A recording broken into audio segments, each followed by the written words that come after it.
Break के बाद एक बार फिर से आप सभी का स्वागत है।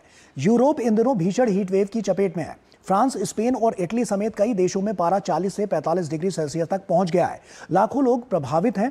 बिजली व्यवस्था पर दबाव है। अस्पतालों में हीट स्ट्रोक के मरीज बढ़ रहे हैं और कई जगह पर रेड अलर्ट भी जारी है। सवाल सिर्फ गर्मी का नहीं बल्कि बदलते मौसम और जलवायु परिवर्तन का भी है। आखिर यूरोप पर यह हीट अटैक कितना खतरनाक है, इस पर देखिए हमारी ये खास रिपोर्ट। ये सिर्फ जानलेवा गर्मी नहीं है बल्कि मौसम का मिजाज बदलने की चेतावनी है। इन दिनों यूरोप के अधिकतर देशों में आसमान मानो तपते तवे की तरह ऊपर लटक गया है। हवा में ऐसी गर्मी है कि जैसे प्रकृति ने खुद आग की चादर ओढ़ ली हो। आसमान से बरस रही आग के कारण जनजीवन बुरी तरह प्रभावित हो रहा है। फ्रांस, स्पेन, इटली और कई अन्य देशों में 40 डिग्री सेल्सियस तापमान आम सी बात हो गई है। कई स्थानों पर तो पारा 45 डिग्री सेल्सियस को पार कर गया है। इस साल महाद्वीप में चल रही लू दशकों में सबसे भीषण मानी जा रही है, जिससे 10 करोड़ से अधिक लोग प्रभावित हुए हैं। तापमान के कहर ने स्पेन में सिर्फ रविवार से बुधवार तक 212 जिंदगियां छीन ली हैं। फ्रांस में 50 से अधिक प्रांतों में रेड अलर्ट जारी किया गया है। गर्मी के कारण स्कूलों, पर्यटन स्थलों को अस्थायी रूप से बंद कर दिया गया है या उनके समय में तब्दीली कर दी गई है। चुभती गर्मी के कारण ऊर्जा और संरचनाओं पर भी भारी दबाव है। ट्रांसफार्मरों पर अत्यधिक भार पड़ने से फ्रांस में पहली बार बड़े पैमाने पर बिजली गुल हुई है, जिससे 68,000 से अधिक घरों पर असर पड़ा है। भारी मांग के कारण बिजली ग्रिड भी प्रभावित हो रहे हैं। नदी के बढ़ते जल तापमान से शीतलन प्रणालियों पर असर पड़ने के कारण कुछ फ्रांसीसी परमाणु रिएक्टरों को उत्पादन कम करना पड़ा है। खुद को ठंडा रखने के लिए फ्रांस, जर्मनी समेत दूसरे देशों में लोग नदियों और तालाबों का रुख कर रहे हैं, जहां डूबने की घटनाएं सामने आ रही हैं। मौसम वैज्ञानिकों ने चेतावनी दी है कि सहारा रेगिस्तान से आने वाली गर्म हवाओं के साथ मिलकर बने हीट डोम के कारण दिन रात तापमान बहुत अधिक बना हुआ है, जिससे स्वास्थ्य संबंधी जोखिम काफी बढ़ गए हैं। अस्पतालों में हीट वेव के मामले बढ़ रहे हैं और सरकारें लोगों से घरों में रहने की अपील कर रही हैं। बिगड़ते हालात से निपटने के लिए आपातकालीन प्रतिक्रिया योजनाओं को सक्रिय कर दिया गया है, लेकिन गर्मी है कि कम होने का नाम नहीं ले रही है। विश्व स्वास्थ्य संगठन के अनुसार यूरोप में तापमान वैश्विक औसत की तुलना में दोगुनी तेजी से बढ़ रहा है, जिससे भीषण गर्मी की लहरें अधिक बार और ज्यादा तीव्र हो रही हैं। संगठन ने चेतावनी दी है कि जलवायु परिवर्तन के प्रभावों का बेहतर ढंग से सामना करने के लिए यूरोपीय स्वास्थ्य प्रणालियों को तत्काल मजबूत करने की आवश्यकता है। वहीं संयुक्त राष्ट्र ने यूरोप की ताज़ा स्थिति को जलवायु परिवर्तन की मार बताते हुए कहा है कि महाद्वीप में जीवाश्म ईंधन से होने वाले प्रदूषण की वो हालिया कीमत है जो हमारा ग्रह चुका रहा है। ये हीट वेव सिर्फ तापमान का खेल नहीं, ये जलवायु परिवर्तन के कारण उस बदलती दुनिया की तस्वीर है, जहां सूरज अब सिर्फ रोशनी नहीं देता बल्कि एक सख्त सवाल भी छोड़ जाता है कि क्या हम पृथ्वी के साथ कब तक खिलवाड़ करते रहेंगे।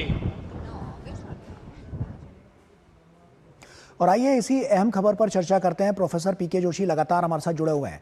पीके जोशी जी, सवाल यह है कि हम देखते हैं कि यूरोप तो हमेशा से ठंडा रहा था, लेकिन अब देख रहे हैं साल दर साल काफी गर्म होता जा रहा है। अब की बार इतनी खतरनाक हीट वेव जो वहां पर चल रही है, उसके पीछे प्रमुख कारण क्या है? क्या हीट डोम उसके लिए जिम्मेदार है? देखिए, सबसे पहले तो हमको ये समझना है कि जो क्लाइमेट चेंज की जो प्रोसेस जो है, उसके कारण ग्लोबली जो एटमॉस्फेरिक टेम्परेचर है वो बढ़ रहा है। और जो रीसेंट जो रिपोर्ट आई थी उसने इसको बहुत जोर से कहा था कि अगर हम टेम्परेचर को कंट्रोल नहीं करेंगे तो इसके बहुत ज्यादा इम्पैक्ट होंगे। बिल्कुल। लेकिन जब हम वर्ल्ड एवरेज देखते हैं तो हम लोग ये देख रहे हैं कि यूरोप के देशों में लगभग 2 से 2.5 डिग्री सेल्सियस का टेम्परेचर ज्यादा हो गया। और जब हम एक्चुअल डेटा वहां का देखते हैं तो अनुमानन वहां पे एवरेज टेम्परेचर से जो वर्तमान में जो टेम्परेचर है वो 18 से 20 डिग्री सेल्सियस ज्यादा हो गया है। और इसका जो मुख्य कारक जो माना जा रहा है अभी वर्तमान में, उसको ओमेगा हीट स्ट्रेस कहा जा रहा है। सहारा से जो हीट का मूवमेंट जो है उसके कारण एक हीट डोम बन गया है। और जो शहरी वाले इलाके जो हैं, जहां पे ज्यादा जनसंख्या रह रही है, वहां पे ये टेम्परेचर बहुत ज्यादा है।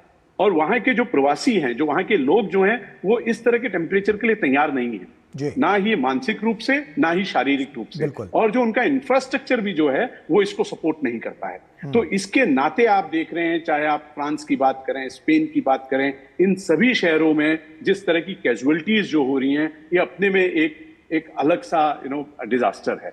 तो ये पूरे सेंट्रल और ईस्टर्न यूरोप में इस तरह की प्रक्रिया है, जहां पे आप अनुमानन तापमान जो देख रहे हैं 18 से 20 डिग्री सेल्सियस ज्यादा है। ऐसे में ग्लोबल वार्मिंग कितनी बड़ा चैलेंज साफ तौर पर नजर आ रहा है? क्या इसका इम्पैक्ट यहाँ पर भी देखने को मिल रहा है, पहला? और दूसरा कि एल नीनो को लेकर भी हम देख रहे हैं कि तमाम बातें चल रही हैं, क्या वो भी कहीं ना कहीं इस प्रकोप को और ज्यादा बढ़ाता हुआ नजर आ रहा है? क्या ये तमाम ऐसी स्थितियां हैं जिनकी वजह से जो आज हम यूरोप में जो हालात देख रहे हैं वो कहीं ना कहीं पहले से ज्यादा भयावह नजर आ रहे हैं? जी जरूर, आपके सवाल में दो बिंदु हैं। एक है क्लाइमेट चेंज का, तो ये तो आज का फैक्ट है। फैक्चुअली हमको इसको एक्सेप्ट करना है कि क्लाइमेट चेंज का फिनोमेना हो रहा है और उसके कारण टेम्परेचर बढ़ रहा है। और जो आपका ईस्टर्न और सेंट्रल यूरोप है, ये इसका बहुत क्लियर कट उदाहरण है। जबकि विश्व भर में लगभग जो एवरेज टेम्परेचर है वो 1.45 या 1.6 डिग्री सेल्सियस के अराउंड बढ़ा है, लेकिन यूरोप में ये 2.5 डिग्री सेल्सियस से ज्यादा बढ़ा है। दूसरा जो बिंदु आपने टच किया वो एल नीनो का किया। जहां तक मेरी समझ जाती है कि ये प्रोसेस जो हो रहा है अभी जो यूरोप में हम देख रहे हैं, इसमें मैं सीधे तौर पे एल नीनो को मैं कनेक्ट नहीं कर पाऊंगा, लेकिन मैं ये बोलूंगा कि ये जलवायु परिवर्तन के नाते हो रहा है। ठीक। जो बहुत इंपॉर्टेंट बात जो ये देखने वाली है कि जब हम यूरोपीय शहर जब देखते हैं तो वहां की एयर क्वालिटी जो है वो ट्रॉपिकल वर्ल्ड से अलग है। मतलब वहां डस्ट पार्टिकल्स कम हैं, एरोसोल पार्टिकल्स कम हैं, जबकि जब हम ट्रॉपिकल वर्ल्ड में देखते हैं तो डस्ट पार्टिकल, एरोसोल पार्टिकल की परसेंटेज रिलेटिवली ज्यादा होती है। तो जो हीट का जो इम्पैक्ट जो है वो वहां पे ज्यादा देखा जा रहा है। निश्चित तौर पर ये तमाम ऐसे कारण हैं जो लगातार देखने को मिल रहे हैं और इसीलिए जो यूरोप की स्थिति है वो इतनी भयावह बनी हुई है। बहुत बहुत शुक्रिया आपका पीके जोशी जी, हमसे जुड़ने के लिए और तमाम बातचीत दोनों अहम विषयों पर करने के लिए।